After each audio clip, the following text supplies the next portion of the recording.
Bismillahirrahmanirrahim. Assalamualaikum warahmatullahi wabarakatuh.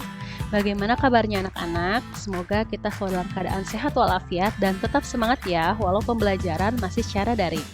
Nah, pembelajaran di semester 2 ini kita akan membahas tentang larutan elektrolit dan larutan non-elektrolit. Ketika kita di rumah, ibu kita sering melarang kita untuk menyalakan colokan listrik dalam keadaan tangan yang masih basah karena takut tersetrum.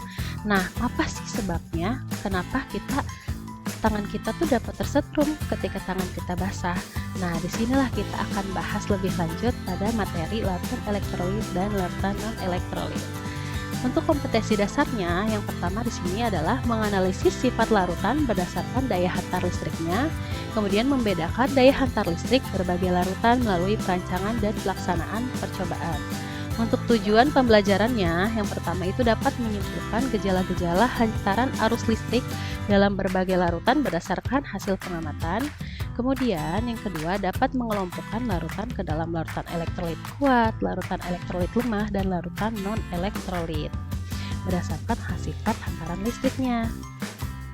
Nah, lalu apa sih larutan elektrolit itu? Larutan elektrolit dibagi menjadi dua. Yang pertama, larutan elektrolit kuat dan larutan elektrolit lemah.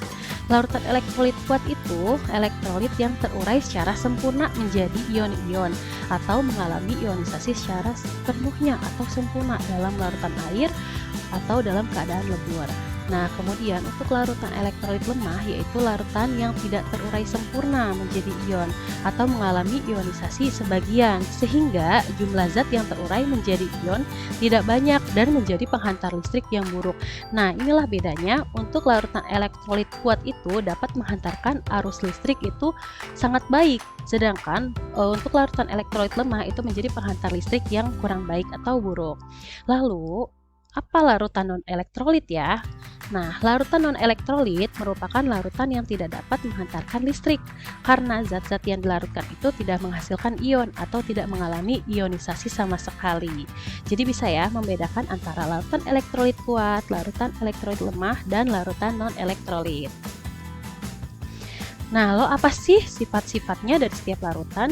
Yang pertama, sifat-sifat dari larutan elektrolit kuat yang pertama itu adalah penghantar arus listrik yang kuat atau baik. Yang kedua, terionisasi dengan sempurna. Dan yang ketiga, tetapan atau derajat ionisasinya itu sama dengan 1.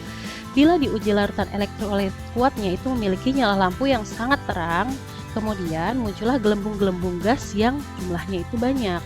Contohnya apa? Nah, di sini contohnya dalam kehidupan sehari-hari itu adalah garam dapur atau NaCl akan menghasilkan ion Na+ dan ion Cl-.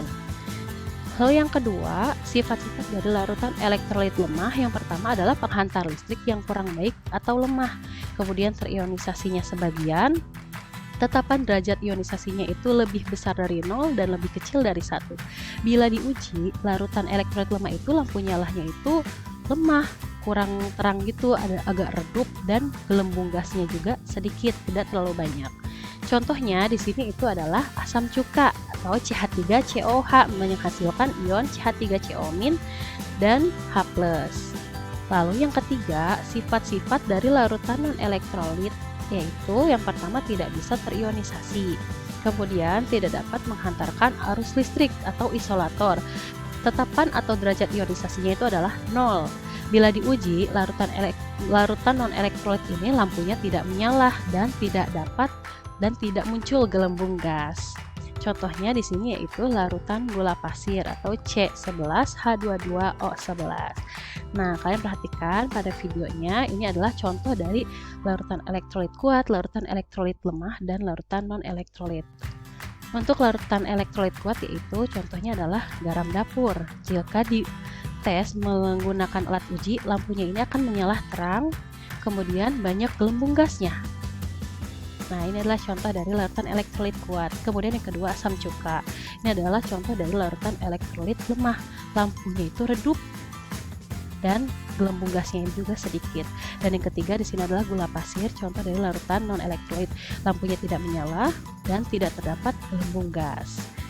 Seperti itu. Jadi bisa bedakan ya antara ketiganya.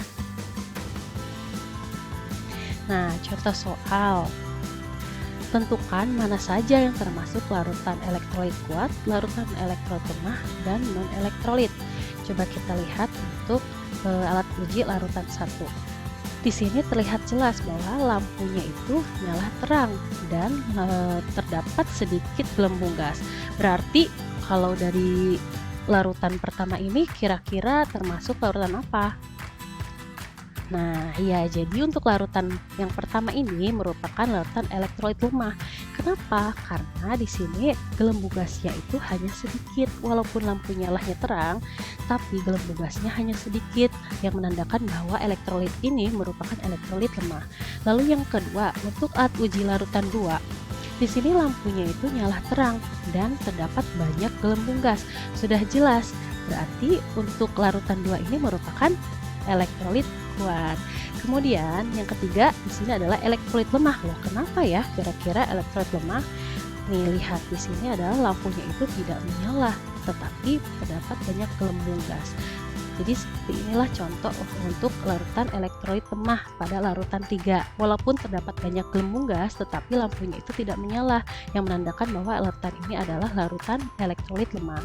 Kemudian untuk larutan 4, lampunya ini adalah lampu menyala tapi redup nih, tidak begitu terang tapi tidak mati juga, nyala tapi redup, dan terdapat sedikit gelembung gas yang menandakan bahwa larutan 4 ini merupakan contoh dari larutan elektrolit lemah. Dan yang terakhir, untuk alat uji larutan 5 itu lampunya tidak menyala dan tidak terdapat gelembung gas, yang sudah jelas menentukan bahwa larutan 5 itu merupakan contoh dari larutan non-elektrolit. Jadi bisa bedakan ya antara larutan non-elektrolit kuat, larutan elektrolit lemah, dan larutan non-elektrolit.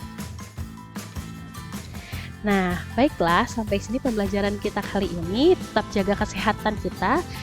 Tunggu di video berikutnya ya. Terima kasih. Wassalamualaikum warahmatullahi wabarakatuh.